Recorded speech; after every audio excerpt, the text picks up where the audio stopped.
સમાચારમાં આગળ વાત કરીએ વિરમગામની તો વિરમગામમાં નવનિર્મિત ગોલવાડી દરવાજા પોલીસ ચોકીનું લોકાર્પણ કરવામાં આવ્યું।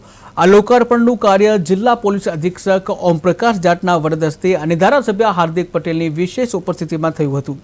સાથે સાથે ડિવિઝનના ડીવાયએસપી તપન ડોડિયા તથા વિરમગામ ટાઉનના પોલીસ ઇન્સ્પેક્ટર કે.એસ. દવે સહિત સ્થાનિક પોલીસ અધિકારીઓ પણ ઉપસ્થિત રહ્યા હતા।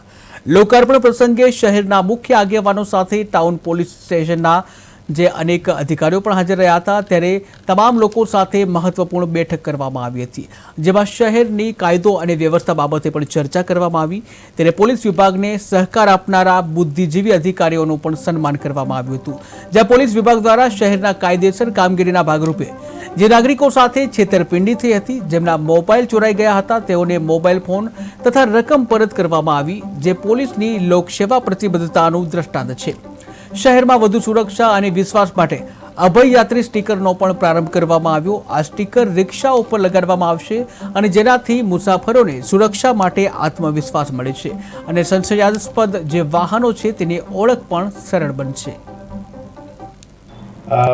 આજના દિવસે વિરમગામ ટાઉન પોલીસ સ્ટેશનના ઇન્સ્પેક્શન વખતે અમે 2-3 પ્રોજેક્ટ જે છે આ સાથે કરવામાં આવ્યા હતા।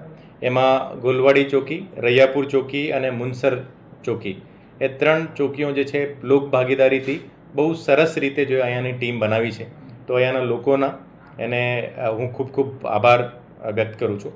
એને માન્ય ધારાસભ્યશ્રી પણ જો અહીંયા એની ઉપસ્થિતિ હતી ઓર ગામના તમામ લોકોની પણ તમામ આગેવાનોની પણ અહીંયા ઉપસ્થિતિ હતી અને ગામના લોકો અને તમામનો હું આભાર માનું છું।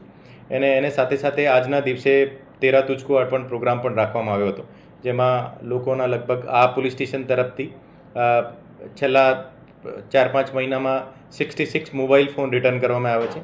લગભગ 1 કરોડથી વધારે સાયબર ક્રાઇમ જ્યાં ગુના બન્યા છે એમાં સાયબર ક્રાઇમના જે વિક્ટિમ છે એને રિફંડ કરવામાં આવ્યા હતા અને એમાં એક કેસમાં તો જો લગભગ 24 લાખ જેવા અમાઉન્ટ જો એક જ વિક્ટિમને અપાવવામાં આવ્યો હતો।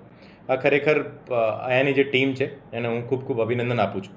અને એને સાથે સાથે એક આજના દિવસે એક પાયલટ પ્રોજેક્ટ જે અભય યાત્રી કરીને અહીંયા લોન્ચ કર્યો છે, એની હું માહિતી કાલના દિવસે પ્રેસમાં એની ડિટેલ્ડ માહિતી આપશું। અને હવે જો પાયલટ પ્રોજેક્ટ સક્સેસ થાય તો પછી આખા જિલ્લામાં એનો રોલ આઉટ કરવામાં આવશે નેક્સ્ટ 1 વીકમાં।